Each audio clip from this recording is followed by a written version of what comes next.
dancing and this and that, and things like that. Yes. People don't want to study things so they can realize how little they know. Yeah, of course. We are not talking about the deep knowledge. We're talking about fundamentals now. It still makes you realize how little you know. Yeah. The more I learn, the more I realize I don't really know. All of us are like that. It's not only you. All of us are like that. That's why our great scholars, like Imam Ahmad rahimahullah, he was one of the greatest scholars, okay? They saw him writing down quickly some knowledge that he heard, some hadith or something. They said, for how long are you going to be learning? And he was 60 years old or something. He said, to the grave with the pen. This will never leave me until I die. I'll be seeking knowledge. I'll be writing down new knowledge. You see? Yeah, he said, مع المحبرة إلى المقبرة. You see? The pen will be with me until I am put in the grave. You see? And he was a great scholar. He memorized more than 1 million narrations. More than 1 million. Okay? But those million, amongst those million are repetitions of one narration also. Okay? They are not all new things or different things, no. But that's how much he memorized.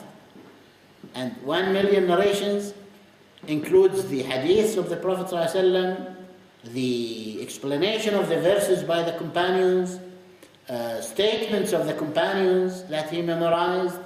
All these were called narrations. So he memorized more than 1 million narrations. And yet he says, the pen is with me until I am put in the grave. I'm not going to leave this pen. I'm going to learn. Okay. And now, one of us maybe only knows few things, and he thinks he is the all-knowing. He doesn't need any more. He doesn't need to listen to anyone speaking or this or that. This is very bad.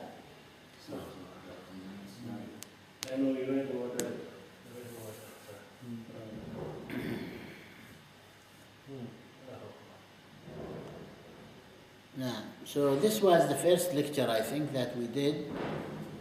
And all the 4 madhabs of Islam have the same fundamentals of belief. We have Maliki scholars like Abu Zayd al-Qayrawani rahimahullah. He wrote those fundamentals in a book. We have Imam Abu Hanifa rahimahullah before him. He wrote 2 books, same fundamentals. الفقه الأكبر and الفقه الأبسط. And Imam Malik rahimahullah, even though he did not write a whole book, but his quotations regarding those fundamentals were gathered in a book. And they are the same, okay? Imam Shafi'i rahimahullah, also his statements were collected in a book. Okay, the same faith. Imam Ahmad, he had a book called Usul Sunnah, the fundamentals of Sunnah, which he means the fundamentals of belief and faith. Okay. And all those who followed those 4 imams, they wrote those fundamentals, all of them in a similar manner. And all of them using the same proofs, Quran and Sunnah. Okay. And that's how you can distinguish their way from ways of innovators regarding books of faith. In the ways of the Ahl Sunnah, you will find nothing but verses and hadiths, verses and hadiths, verses and hadiths relating to the subject, and sometimes explanations by either a companion or a student of a companion, or one of those 4 imams, or other imams like Al-Awza'i, the one we mentioned, and people like that. That's their way. But the way of innovators is to bring rules that were created by some individuals who came 300 years after the death of the four Imams, okay, 300 or more years. And those rules, they take as clear-cut rules, and that those rules cannot be objected to in any way and cannot be doubted in any way and all that, okay? As if it is another Quran or another Sunnah, you see. And they treat those rules more than we treat the Book of Allah and the Sunnah of the Messenger sallallahu alaihi wasallam. They respect them so much, they never dare to doubt them. And they are rules which were made by people who were innovators, okay? Yani one of their greatest rules is, they say, if the Quran or the Hadith are different from those rules which are reached by logic, then we give priority to our rules to Quran and Sunnah. You see? Yani you reject Quran and Sunnah for your logic, you see? And this is totally against what Allah has ordered us. Allah said, وَمَا كَانَ لِمُؤْمِنٍ وَلَا مُؤْمِنَ إِذَا قَضَى اللَّهُ وَرَسُولُهُ أَمْرًا أَنْ يَكُونَ لَهُمُ الْخِيَرَةُ مِنْ أَمْرِهِمْ. That it is not the right of the faithful, male or female, when Allah and His Messenger decide something for them, to reject it or to oppose it or to choose otherwise. To choose otherwise, okay? So this is Islam, you know? And those people say, yeah, we are Muslims. And yet, what we like, we take. What we don't like, we don't take. And even if they don't say it that straight, they say, what's logical we take and what's not logical we don't take. Whose logic to go by? And whose logic to go by? You, or your sheikh, or your sheikh's sheikh, or who? Or him, or him, or him, or him, or him. You see? And if God wanted us to go by our logic, why did He send books and messengers? Because same people who talk about logic, you can ask them, all right, why is penicillin good to cure things when it was based on spoiled stuff? They can't explain it. Yeah, a lot of things. So right? logic doesn't work. A lot of things defy logic that's accepted. No. We are not saying in Islam, by the grace of Allah, we don't say that something that you think does not make sense, you have to believe in. We don't have this in Islam. We don't have this. But what we say is, don't dare to change the clear meaning in the Quran and the Sunnah according to what suits your logic, you see. We're not saying go and accept something that you think is contradictory, because even if you accept it, this is not faith in Islam. In Islam, you cannot say, I believe in Trinity, even though I believe it's a contradiction, or I don't know what it means, but I have to believe in it.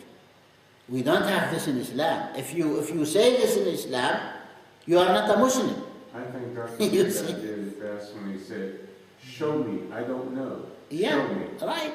Show me now. Show me.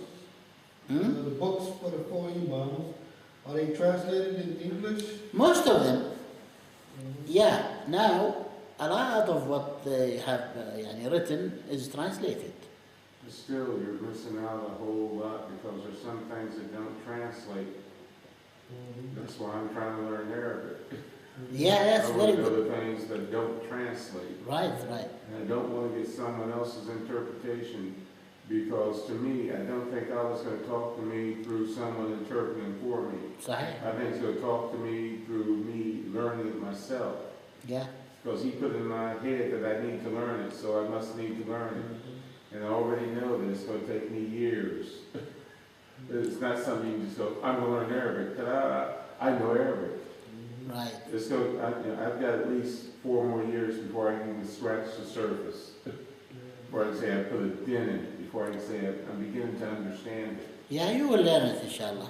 You will learn it. And believe me, there is a big difference. When you recite Quran in Arabic, you will be affected by it so strongly and so much different than reading the meaning in English, you see.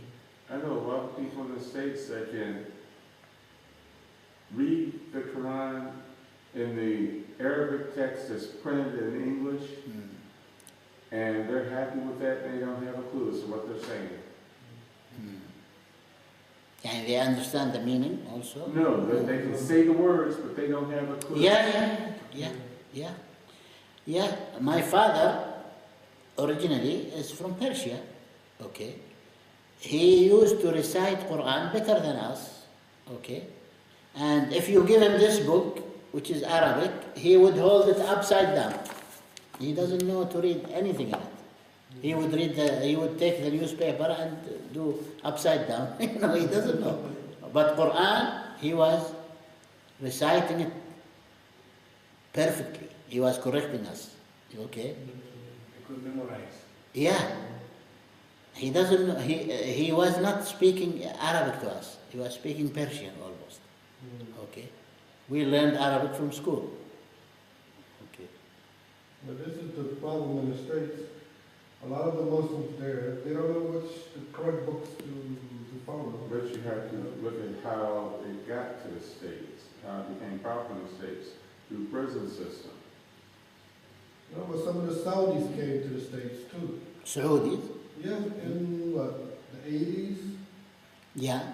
A lot of Saudis came to the States in the 80s. Yeah. You don't, all right. Teaching Islam. You didn't hear a whole lot about them. Washington, D.C., Philadelphia. Michigan is the biggest. Yeah, in Michigan, they were there a lot. But then when September 11 came, In Washington, 1980, I was there in Washington. 80 or 81? I think in 1980. Yeah. Saudis were running a lot of centers in America. Yes. And they were very good, they were the best actually. Yes. They were very active, and they were always receiving books from Saudi Arabia. And, yes. The books was free. Yeah. All libraries. In the Midwest, they don't know we exist. They think that we're waiting for our trip over the rainbow. They even had a university. Yeah, in Washington. Yes. Yeah, it was free by the Saudi government. Yeah. See, now, if my dad had heard that, I would have had to go, because anything educational free, we did. No choice. The Saudis were, if you needed books, all they did was call Mecca, and they would send them all the books you want, hadiths, Qurans, they would just send it to you. Yeah. They go to all the states, that's the problem. Should we pray Isha? Bismillah, they wouldn't go to all the states. Yeah. Oh, that time, they were all over the states. Not in the Midwest. They were always in Louisiana. They were in Louisiana's not the Midwest. Detroit. Detroit's not the Midwest. Let's see, where else? Arizona. Is there a Houston, It's not the Midwest. They got the Oklahoma. coast. They didn't get the middle. No, He's talking about Wisconsin, North Dakota, no. There was nothing in Kansas. No. A lot of people, when you say Kansas, go, where's that? No. I've never been to Kansas. See? And you're an American. Yeah. You say Kansas, you go, where's that? The only Kansas I know is from Wizard of Oz. Like I said. And you're an American, so how do you expect them to know? No, the chances are going Like from I the said, bar. you're in America, how much expect them? Oh.